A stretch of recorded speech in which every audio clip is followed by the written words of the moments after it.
तुम्ही यांना आधीच पास करून ठेवले, पण परीक्षा अजून संपल्या कुठं?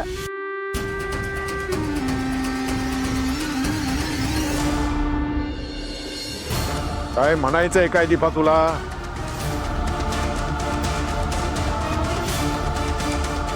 तुम्ही काय सांगितलं होतं सा? सगळ्यांना पुरेल एवढं जेवण बनवायचं सांगितलं होतं का नाही? हा मग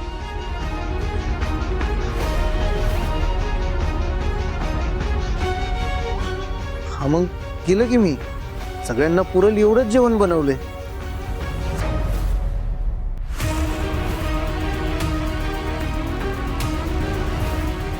सगळे म्हणजे पोरं आणि आम्ही एवढंच नाही, त्यात हे सुद्धा येतात.